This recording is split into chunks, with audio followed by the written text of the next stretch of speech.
비행운이라는 소설집의 맨 마지막에 수록되어 있는 작품이죠. 서른이라는 단편, 김혜란 작가님의 단편 소설.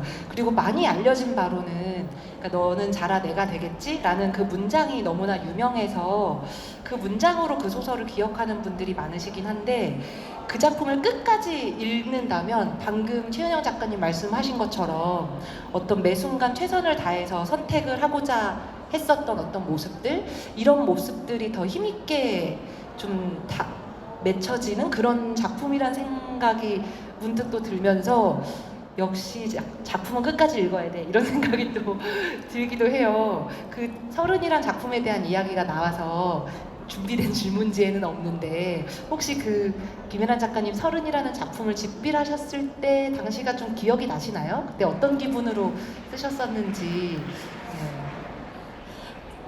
그걸 쓸 즈음에는 언젠가 최은영이라는 소설가가 29살에 이걸 읽을 거야 라는 건 상상도 못했고요. 그리고 그게 벌써 10년 전의 일인 것 같은데, 서른이 다 독자분들 각 나이대마다 작품 만나는 시기가 다를 텐데, 서른이라는 작품을 말씀하신 29에 읽는 건 얼마나 합당한가, 뭐 이런 생각도 듭니다. 그리고 그 소설은 그냥 짧게 소개해드리면, 제가 약간의 명랑함의 세계에서 벗어나서 성인식, 다른 사람들을 떠올리면서 들었던 복잡한 마음, 그래서 그늘이 어린, 그렇지만 어둡지만 일종의 제가 작가로서는 성인식을 치렀던 작품이라고 생각해요. 네.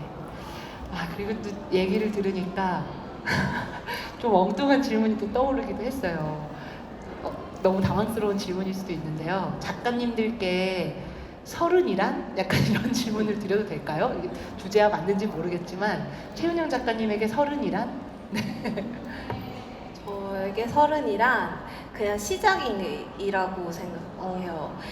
제가 30살에 데뷔를 해가지고 맞아요. 그때 딱 작가로서 시작한 그 시기여서 서른을 딱 생각하면 맞아, 나 그때 시작했어, 약간 그런 생각이 들어요.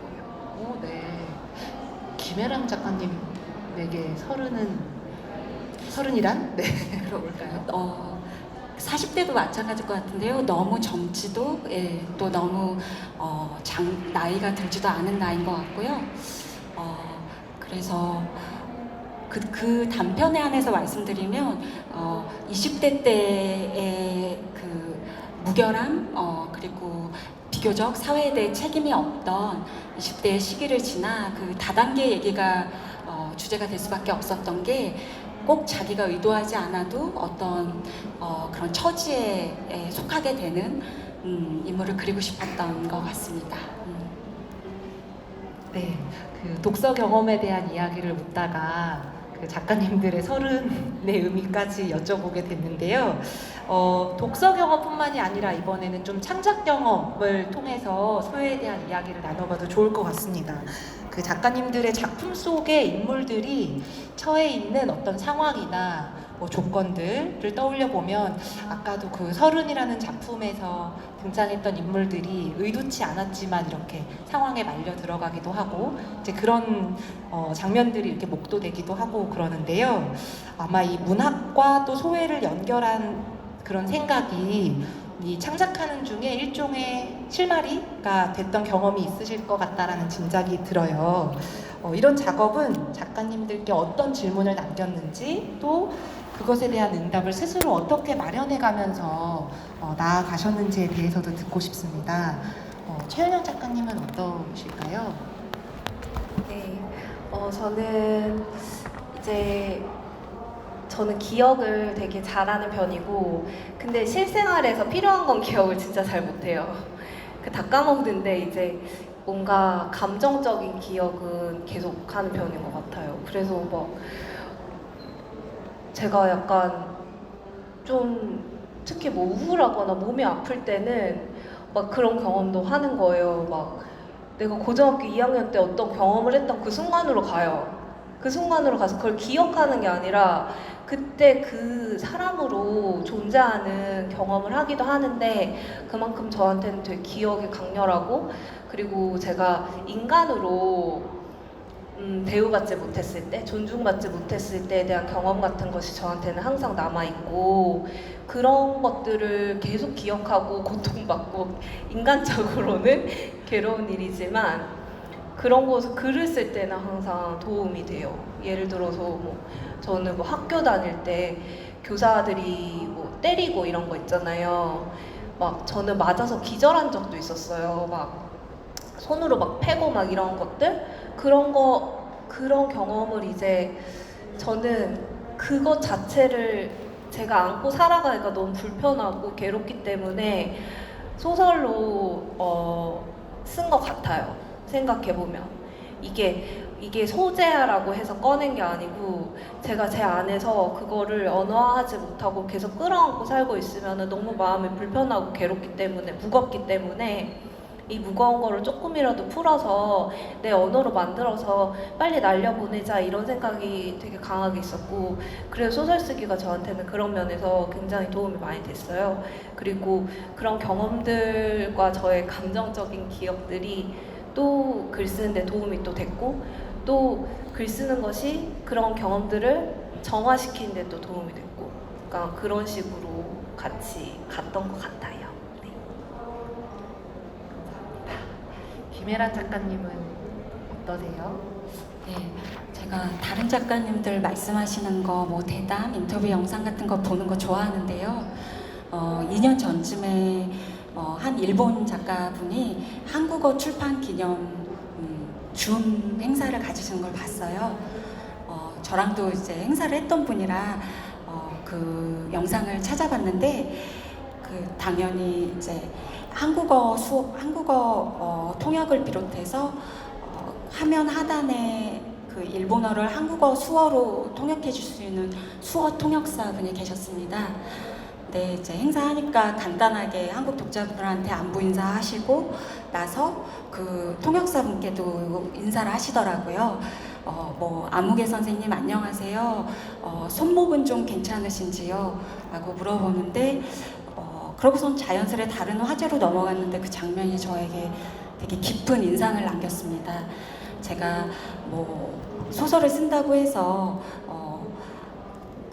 뭐 이런저런 이야기들을 많이 쓰고 뭐 타인에 대해 뭐 상상력에 대해 자주 얘기했는데 사실 나에게 타인이란 얼마나 자주 쉽게 추상이고 관념인가 그리고 사실은 그렇게 타인의 실존에 얼마나 사실은 쉽게 무감해지곤 하는가라는 생각을 했어요. 왜냐하면 만약에 내 행사에 수어 선생님을 모실 생각까지는 해봤어도 그리고 그건 좋은 의미일 거야라고는 해봤어도 그 수어 통역사분에 대한 진정한 관심 당연히 손이 좁으니까 직업병으로 손목 통증이 있을 수 있는데 그런 걸 갖고 있을 거라고 사실은 한 번도 생각해 본 적이 없어서 스스로에게 너무 엄격할 필요는 없지만 그러니까 멀리 있는 말보다 가까이 있는 대상들을 잘 살피고 공부해야겠다는 생각도 들었고요. 그런 의미에서 아무개 선생님 손목은 좀 어떠신가요? 라는 저 섬세하고 간결한 안부가 어쩌면 이제는 문학적 상투어가 돼버린 타인에 대한 상상력에 진실로 부합하는 말처럼 여겨졌습니다.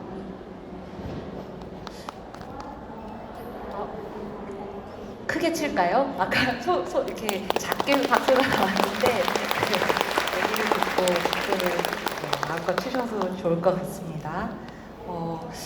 지금 김혜란 작가님 말씀까지 쭉 듣다 보니까 이 소외를 그리는 일이 문학의 어떤 당연한 역할이라고 생각하는 순간 마주치게 되는 고민이 당연히 있겠다라는 생각이 좀 듭니다. 그러니까 이를테면 글을 쓰는 과정에서 이 소외와 관련한 작업을 해나갔을 때 예상치 못했던 난관에 빠질 수 있겠다는 예상도 좀 들기도 하고요.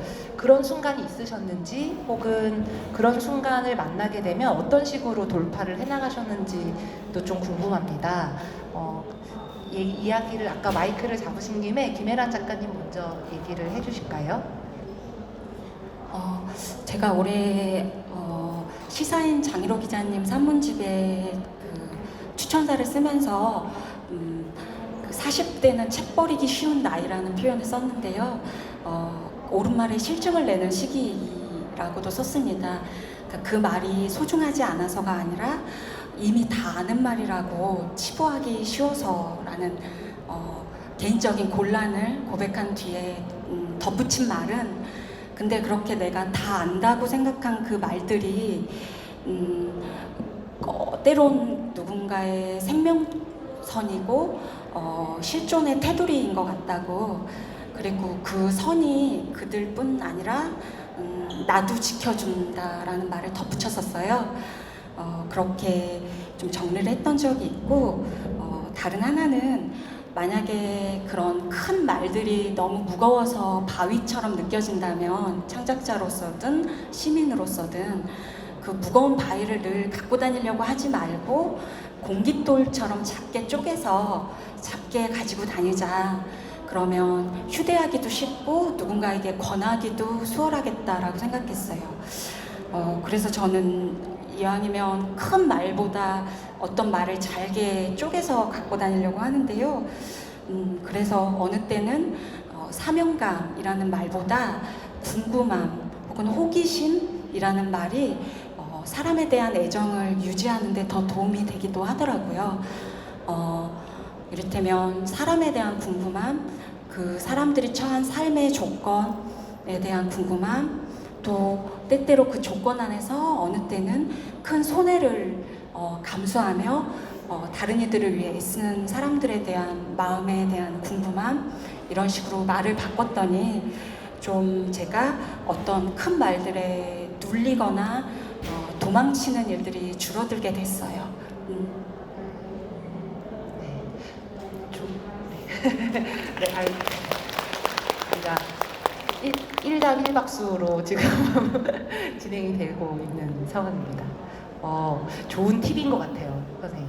뭔가 때로는 어떤 그런 말들이 우리 주변에 있는 말들이 우리를 지켜주기도 하겠다는 생각도 들기도 하고요. 최은영 선생님은 어떠세요? 네. 저는 소설을 쓰다 보니까 결국에는 타인들에 대해서 쓰게 되잖아요. 그러다 보면 그 사람은 내가 아니잖아요. 그래서 어쩔 수 없이 소설 쓰기는 타자화하는 과정이라고 생각을 해요. 그런데 그 과정이 굉장히 위험하기도 해요. 왜냐하면 제가 비록 이 사람들이 허구의 인물이라고 하더라도 그 안에서 어떤 경험을 하고 삶을 살아가고 있는데, 그런 모습을 그냥 제가 하고 싶은 말을 전하기 위한 도구로 그렇게 너무 쉽게 대상화해서 쓸 수 있는 위험이 항상 있다고 생각하고, 그게 저를 약간 공포에 빠지게 했어요. 그래서 내가 겪지 않은 일을 쓸 수 있을까라는 생각까지 하게 돼요. 어느 순간 그런 생각을 하고 있더라고요. 근데 결과적으로 소설은 어찌됐든 내가 겪지 않은 일도 쓸 수 있어야 되는 장르가 맞는데, 그 과정에서 내가 어떻게 쓸 것인가, 그리고 그 과정에서 그 인물들을 너무나 대상화시키고 타자시키지 않을까, 이런 고민을 항상 하면서 쓰는 것 같아요. 근데 그 과정에서는 그 사람이 돼보는 연습이 필요하고, 그리고 그 인물이 허구의 인물이 아니고 진짜 사람이라고 생각해야지 쓸 수 있는 것 같아요. 정말 내가 이 사람이 진짜 사람이라고 생각하고 이 사람 입장에 대해서, 물론 그건 불가능한 일이긴 하지만 이 사람 입장에 대해서 이 사람이라면 어땠을까를 계속해서 상상하지 않는 이상 소설가들은 그런 위험 부담을 어느 정도 가지고 있다고 생각해요. 사람을 너무 쉽게 그려낼 수 있는 위험, 그런 것들을 생각하면서 그냥 섬세하게 쓰자라고 생각하고 계속 용기를 내고 공부하고 그러면서 쓰는 것 같습니다. 어떤 고유한 개별자로서 한 사람을 상상하기 위해서 소설가님도 굉장히 용기를 내면서 작업을 진행을 해 나가시는 거군요. 근데 그때 얘기를 아마도 답변을 들으시면서 두 분 작가님이 서로에게도 궁금하신 게 있을 수 있겠다는 생각도 들어요. 혹시 방금의 답변을 들으면서 김혜란 작가님이 최은영 작가님께 좀 궁금하신 게 있으셨을까요? 혹은 최은영 작가님도 준비해 주세요. 네, 김혜란 작가님 먼저. 그 처음에 말씀 그 소외 단어 뜻 풀이해 주셨던 게 인상적이었는데요. 저도 어렸을 때는 막연하게 양경원 선생님 말씀하신 것처럼 작을 소자랑 연관되지 않았을까라고 어렸을 때 추측했었어요. 근데 한 번 더 풀이해 주시는 거 들으니까 그 소통의 바깥에 둔다 라는 문장으로 풀어서 들으니까 아 이거 되게 밋밋하고 가혹한 말이구나. 예, 그러니까 당신이 어떤 사람이어서라는 그 대상의 성격이나 뭐 개성과 무관하게 그냥 말 자체를 안 하거나 대화를 안 한다는 뜻이잖아요. 그래서 소통의 바깥에 둔다라는 게 되게 밋밋하고 가혹한 말이구나. 그래서 뭐 약자들이나 소수자에 대한 냉기가 그 들어있는 말이구나라는 생각을 새삼하게 됐고요. 그리고 그 궁금한 거는 아까 서른 말씀도 해주시고 네, 어려웠던 시간이나 시절들을 나름의 방식으로 건너신 걸로 아는데 단편으로도 서른도 서간체 소설입니다만 작가님도 서간체 단편을 한번 쓰셨었고 또 장편 안에도 편집글 형식을 넣으신 걸로 알아요. 그래서 만약에 그 시절에 그 작가님에게 편지를 쓴다면 이렇게 해주고 싶은 말씀이 있으신지 아니면 그 당시에 느끼는 어쩌면 소외 한복판에서 느끼셨을 어려움과 이제 시간이 조금 지나서 아주 완전히는 아니지만 거기서 조금 바깥에 서게 됐을 때의 소외를 그릴 때 어려움, 고민이 다르실 것 같아요. 그거는 아마 많은 기성 작가들이 느끼는 어려움일 텐데요. 그런 부분도 여쭙고 싶습니다. 제가 두 번째 질문을 너무 이렇게 이해를 바로 못해가지고 한 번만 더 여쭤봐도 될까요? 그 이를테면 서 있는 자리가 조금 달라졌을 때 정말 이렇게 그 직업적으로 불안정한 청년이셨을 때와 조금 이제 나이를 들어서 약간 바깥에서 작품을 그릴 때 어려움의 종류가 다르실 것 같다는 생각이 들어요. 맞습니다. 네. 맞습니다. 약간 그런 생각도 좀 들어요. 제가 이렇게 젊은 인물들을 쓸 때 내가 진짜 젊은 인물을 아나? 뭐 이런 생각도 들고 내가 이렇게 말할 수 있는 건가? 약간 내가 주제가 되는 건가? 약간 이런 생각이 좀 많이 드는 부분이 좀 있어요. 제가 점점 나이는 들어가는데 안에 있는 인물들의 나이가 좀 젊은 사람들이다 보니까 내가 좀 오해해서 쓰고 있는 거 아닐까? 이런 생각을 좀 많이 해요. 그리고 그러면서 지금 또 한편으로는 또 저는 항상 되게 제 관심이 많은 게 죽음과 나이듦이 저는 항상 저의 관심사예요. 항상 매일 생각해요. 그런데 또 전 저보다 나이가 많이 드신 분들에 대해서도 많이 쓰고 싶은 마음이 드는데 똑같이 내가 뭘 말할 수 있을까? 내가 이런 말을 해도 될까? 이렇게 써도 될까? 이런 생각을 좀 많이 하는 것 같아요. 20대 때 같은 경우에는 내가 내 얘기하는 거지. 약간 그런 부분이 있었죠. 그리고 이제 제가 김혜란 작가님의 서른을 읽었을 때 저에게 하고 싶은 말은 너 진짜 되게 고생을 많이 했다 라는 말을 하고 싶어요. 세상에 난 정말 네가 그렇게 고생을 많이 하다니. 지금 이제 제가 이렇게 10여 년이 지나고 생각해보면 걔는 너무 고생을 많이 했어요. 너무 고생을 많이 하고 일을 너무 많이 하고 그리고 29살에 다다라서 목 디스크가 터지고야 마는데 그게 생각하면 좀 미안한 게 많죠. 왜냐하면 제가 걔를 너무 막 혹독하게 막 채찍질을 하면서 걔가 아무리 노력을 해도 그걸 왜 넌 더 못했어 라고 이야기를 했기 때문에 그래서 미안하다고 얘기를 하고 싶고 너 고생을 했어 미안하다 그리고 있지 너무 걱정을 안 해도 된다 그 얘기를 하고 싶어요. 너무 걱정을 안 해도 돼. 왜냐하면 네가 너무 두려워하고 있는 거는 내가 잘 알고 있는데 네가 두려워하는 일은 실제로 일어날 수 있어. 그렇게 얘기해주고 싶어요. 그러니까 네가 두려워하는 일이 일어나지 않을 거야 걱정 마라고 거짓말하고 싶진 않고 네가 정말 무서워하는 일이 실제로 너한테 일어날 수도 있어. 그런데 너는 그것도 잘 지나갈 수 있는 사람이야 라고 용기를 주고 싶어요. 그러니까 거짓된 희망을 주고 싶진 않지만 네가 어떤 일을 겪더라도 그냥 너답게 잘 넘어갈 수 있어 라고 그냥 얘기해 주고 싶어요. 네.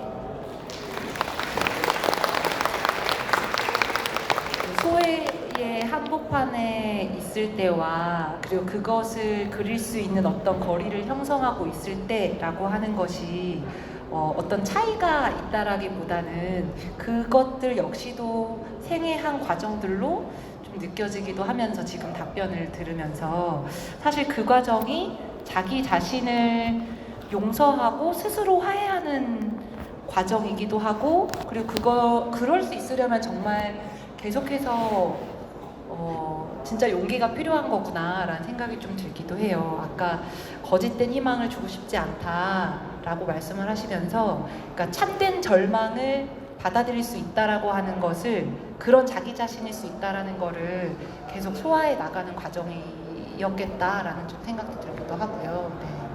그러면 최은영 작가님은 김혜란 작가님 얘기를 들으시면서 궁금했던 건 없으세요? 질문을 한번. 네.